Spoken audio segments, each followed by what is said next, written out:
Hi, folks. I'm stuck in traffic on a school day, and I thought I'll take this opportunity to talk about Damage BDD. So Damage BDD has been this project that I've been working on for the last 1 year, 2 months, a little more than that, but full time for 1 year, and I think I have something of great value, which the value, I think I'm on a gold mine, but I need to bring that value to market to make it, to extract that gold. Everybody likes gold, but nobody wants to dig for it. Well, I guess I dug a bit and I found a vein of gold. Now I just need to motivate people to understand what that means, why such a project could have such a profound impact on the planet. I don't even say that as a joke. I used to, but then nowadays when I think about it more, I realize that it is actually that profound.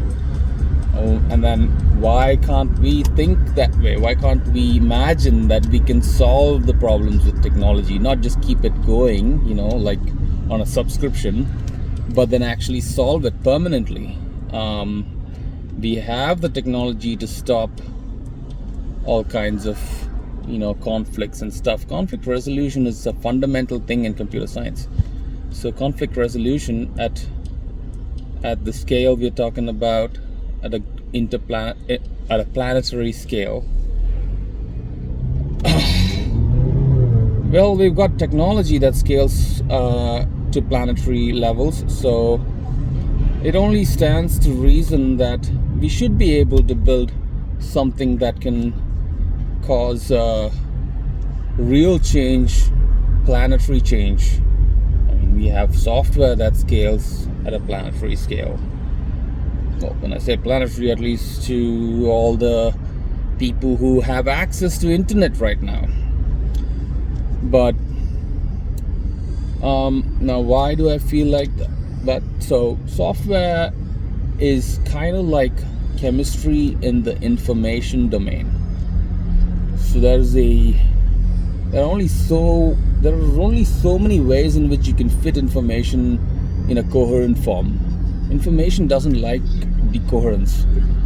It will break apart.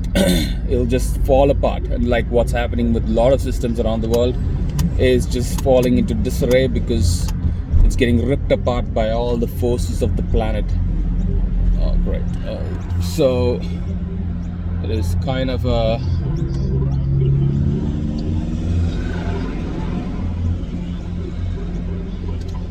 So it's a bit of a... So it's a planetary force in action. So at the fundamental level, we've got nuclear technology that allows you to manipulate material at a fundamental level through manipulation of energy. So basically, programming, you keep programming, you go down to the atomic level, and then you end up with a nuclear reaction, a controlled nuclear reaction.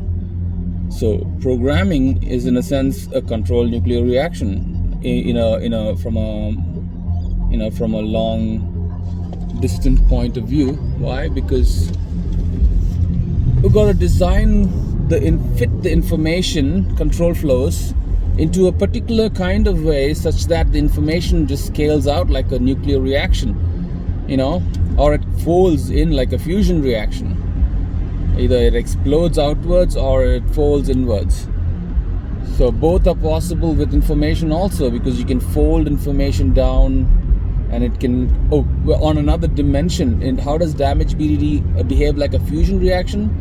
Well, quality, as you increase the coverage, the pressure to optimize through that increased coverage will cause a huge amount of value to get unlocked. At the same time, reducing the complexity of the architecture. That's like the dynamic you want.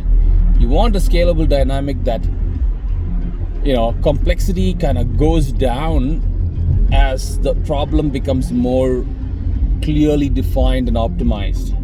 Does that make sense? Because see, once the first prototype of software is usually very, flaky and doesn't scale and stuff like that. But as people keep grinding on it, it becomes refined, it starts to scale, and then it might be just one release that kind of clicks it and plays, and the whole puzzle just kind of, the engine just starts igniting and just goes but it's not like an engine, because engine is limited, and it's pretty simple. An engine is pretty simple. Even the most complex engines nowadays, it's based on the fundamentals of, IC engines. That's not changed that much. It's still, gas ignition. Anyway, that's just me being reductionist, but even with the reductionist mentality, software is very hard to reduce. It's very hard to be reductionist with software, because things in reality, when it's not that it's not possible. You just have to work really hard to optimize software to be very efficient, especially at large scale. So how does damage BDD help? Like I said, it provides a lot more coverage and resilience testing. And so what's the best way to see if a software will scale? Well, you hit it with the kind of scale that you want it to deal with, and then if it survives, it survives. If it doesn't, then go back to the drawing board and fix it. So damage BDD allows you to define behaviors for a feature and run those behaviors at scale, so you can find the scaling bottlenecks in whatever feature that you're implementing or the software that you're writing. So it's programmed it's tokenized resilience, because damage BDD runs on the damage token. What's the damage token? Damage token. If you have damage tokens, you can deal damage to systems. Obviously, I run a legal enterprise, so I'm not going to be going and attacking somebody's systems without their permission. I'm not a black hat.